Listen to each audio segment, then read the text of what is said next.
que ma sœurette Viviane sera beaucoup plus à l'aise de répondre à cette question. D'accord, ok. Donc question 2. Quelle est la tragédie des Gitans en France hier et aujourd'hui? C'est-à-dire que à l'époque, on a toujours été rejeté par la société. On répète, parce qu'à l'époque, attends. Oui. 1-0. Voilà. Quelle est la tragédie des Gitans en France hier et aujourd'hui, vraiment? Hier, disons qu'il y a quelques dizaines d'années, Oui. on va revenir au temps de la guerre de 39-45, les Gitans ont toujours été rejetés par la société. À l'heure actuelle, on n'a pas beaucoup évolué dans ce sens-là. Au contraire, quand on parle des Gitans, c'est une allergie qui se propage. On ne sait pas tellement pourquoi, mais on ne sait pas l'expliquer non plus. Pourtant, on nous considère, excusez-moi, je suis très direct, on nous considère comme des voleurs de poules, mais les poules, on sait les acheter aussi plutôt que de les voler. Voilà ma question. Donc troisième question des Gitans, selon Raymond Guren. Raymond Guren l'a surtout très bien expliqué dans son livre. La déportation des Gitans s'est faite très vite, parce que sous le régime de Pétain, qui était intransigeant et qui avait horreur des Gitans, Raymond a été interné à l'âge de 15 ans, si je ne me trompe pas. À l'âge de 15 ans, et pourquoi? On n'a jamais su pourquoi. Ce qui était le plus grave, c'est qu'il a été interné par de la police française. Qu'il soit interné par la police allemande, on saurait le comprendre. Mais la police française, on ne sait aujourd'hui encore pas l'expliquer. Très bien. 1, 2, 3, à toi. Donc question numéro 4, quel est le souvenir le plus dur que Raymond vous ait laissé? Le souvenir le plus dur, c'est la période qu'il a passée dans les camps. Ça a été une catastrophe pour lui. Un jeune de 15 ans qui est interné, qui fait plusieurs évasions. Il en a souffert énormément, d'ailleurs la preuve. Il y a aussi un livre, il y a aussi un texte qui paraît souvent, où il dit en revenant des camps, ils ont eu la graisse mais pas les os. Et ça, c'est pour lui, c'est pour ça d'ailleurs, on a sympathisé avec Raymond. J'ai sympathisé avec Raymond, pourquoi? Parce que dans la famille de ma femme, il y avait beaucoup de déportés, quoi. D'accord. Donc 3, 2, 1, 0, à toi. quel est le message de M. Raymond Guren dans son livre Interdit aux nomades? Le message est très simple. Comme vous voyez ici, Interdit aux nomades. Le message est très simple. Il a parcouru le monde entier, justement, pour alerter la population que telles choses ne se reproduisent pas. Et on vit dans un contexte actuel, on ouvre une parenthèse, hélas, on va à peu près dans le même sens. Mais Raymond a voulu que les gens continuent ce qu'il a commencé. Et mon objectif à moi, c'est de former les gens pour qu'ils puissent comprendre ce qui s'est passé et éviter que toute cette chose se produise. Mais bon. D'accord. Interview, non? 3, Ouais, plus ou moins. 2, 1, 0. Question 6. Envisage-t-on d'attribuer à Raymond la médaille de chevalier comme reconnaissance par l'État français de la tragédie des Roms? Je saurais répondre là parce que ce qui me chagrine le plus à l'heure actuelle, je vais être direct dans la réponse. On s'est donné la Légion d'honneur à des artistes, à des chanteurs, à des cyclistes, et on ne s'est pas donné la Légion d'honneur, même à titre posthume à Raymond. Pourquoi? C'est un peu l'objectif. Sa place pour moi, ça devrait être au Panthéon. Voilà ma réponse. 3, 2, 1, 0, à toi. Quel est le message de M. Raymond Guren dans son livre Interdit aux nomades? Le message est très simple. Comme vous voyez ici, Interdit aux nomades. Le message est très simple.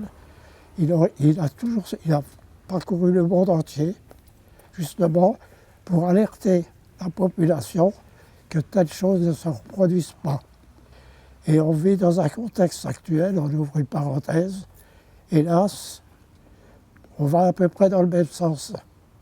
Mais Raymond a voulu que les gens continuent ce qu'il a commencé. Et mon objectif à moi, c'est de former les gens pour qu'ils puissent comprendre ce qui s'est passé et éviter que toute cette chose se produise. Mais bon. D'accord.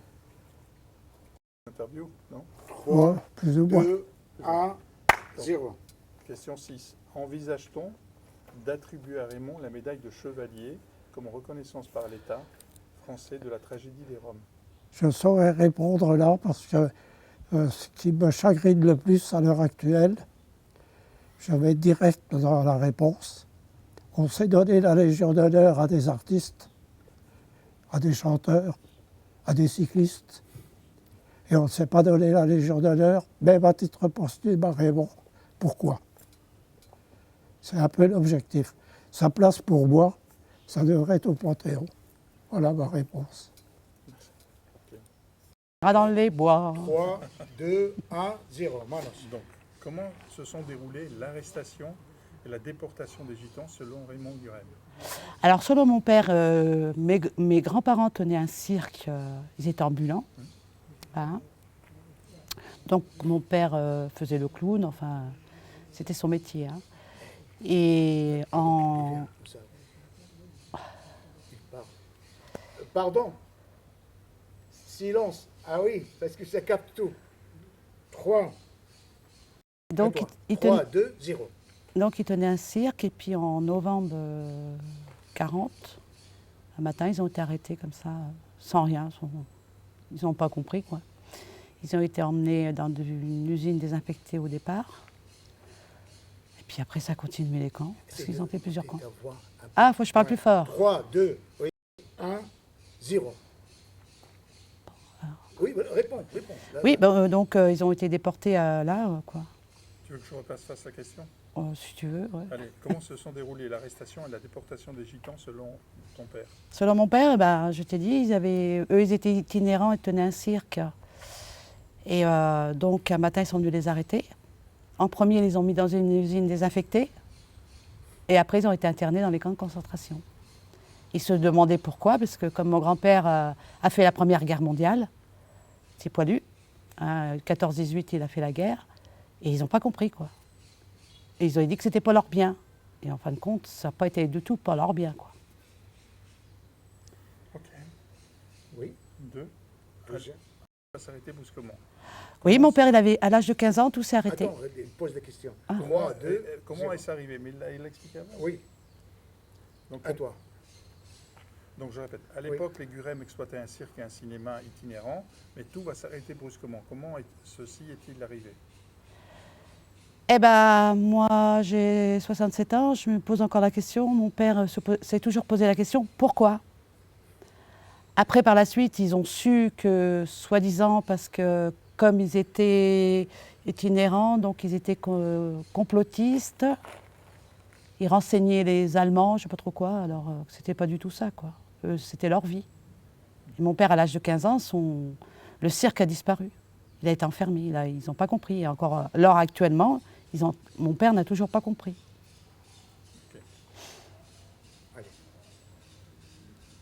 Un passage dans un camp de travail en Allemagne, Raymond Gurem entrera dans la résistance. Comment est-ce arrivé? Alors, normalement, il aurait dû partir pour le camp d'extermination là-bas en Pologne. Mais entre-temps, quand il a été mis, c'est parce qu'il roulait avec un vélo sans pneu. Donc les gendarmes l'ont arrêté, ils l'ont mis, comme il avait 15 ans, 16 ans, donc ils l'ont mis dans un pensionnat militaire, là, je ne peux pas trop dire comment ça se passe. Et puis lui, donc après, il a volé un camion aux Allemands pour donner de la nourriture aux gens. Et c'est de là qu'ils l'ont envoyé pour les camps de la mort. Mais il a été mis en premier, il a été mis dans le premier camp en Allemagne et il a réussi à se sauver. C'est un cheminot qui l'a mis dans le charbon avec un de ses copains. Et après, il est rentré dans la résistance. Mais il ne s'est pas évadé qu'une seule fois, hein, c'est plusieurs fois.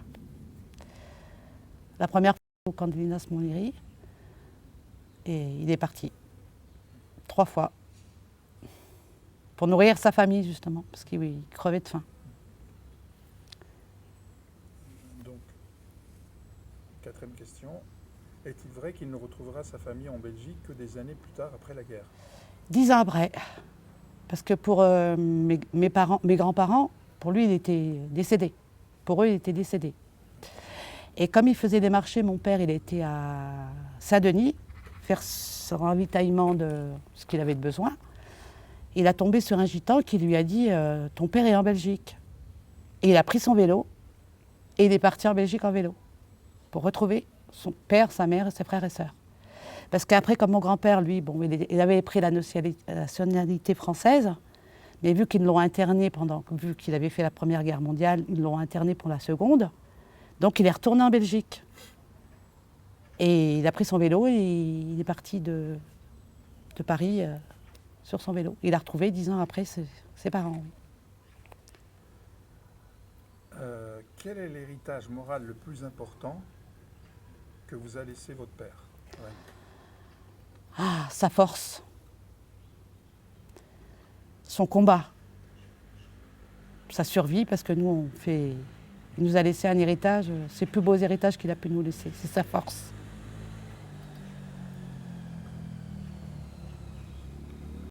Deux, un, zéro. Quel est le message de M. Raymond, votre père, dans son livre Interdit aux nomades? Alors, il s'adresse à tous les jeunes. Stop. 3, 2, 0. Quel est le message donc de Raymond dans son livre Interdit aux nomades? Alors lui, il s'adresse aux jeunes, de continuer son combat, enfin même mieux, c'est continuer la flamme qu'il a allumée. Les gens français ou tziganes? Tout le monde, Voilà, dans ça, tout le monde. C'est très important, dis-le. 3, 2, 1, 0. Il s'adresse aux jeunes, toutes nationalités confondues, parce que mon père, pour lui, racisme, ça n'existait pas, justement, il combattait le racisme. Il s'adresse aux jeunes, de continuer ce qu'il a commencé. C'est vrai qu'il a parlé un peu tard, mais bon, comme avant, il ne voulait pas. Hein. C'était pour nous protéger, mais bon. Tous les jeunes du monde entier, parce qu'on a été partout, en Pologne, en Bulgarie, enfin, je suis pas allée, tellement de pays que hein, j'abrège.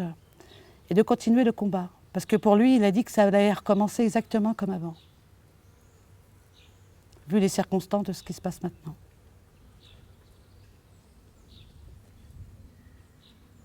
Trois, 2, 1, 0. À toi. À quelle occasion est-il monté en calèche et que la famille s'est réunie autour de lui? Alors là, ça va être pénible pour moi parce que c'est son dernier, au mois de novembre 2019, avant qu'il parte. Il partit en mai 2020. Et comme il était trop fatigué, d'ailleurs, il y avait son petit poney préféré, là, Victor, parce qu'il l'accompagnait partout. Il l'a même accompagné même à son enterrement. Il a eu le droit de rentrer, parce que le curé nous l'a fait rentrer. Et là, ça a été son dernier voyage qu'il a fait pour sa commémoration à Brétigny-sur-Orge. Du moment où ils sont arrêtés des camps, ils ont été transférés, ils ont été jusqu'à Linas-Montlhéry. Là, ça a été son dernier. Merci. Merci beaucoup. Voilà. Si vous voulez pas qu'on brûle ça. Ah ben là, il faut pas brûler ça, Voilà. ça va survivre. Son chapeau. Ah oui, c'était à lui. Oui, j'ai vu. Ça fait 3 ans que je ne suis pas rentrée dans cette caravane. Meine Jugend war ganz normal, bloß wie wir in die Schule gegangen sind, da waren wir mehrere, meine Cousins und ich und noch eine. Da haben uns immer die Kinder nachgenommen, Tata, Zigeuner, Zigeuner.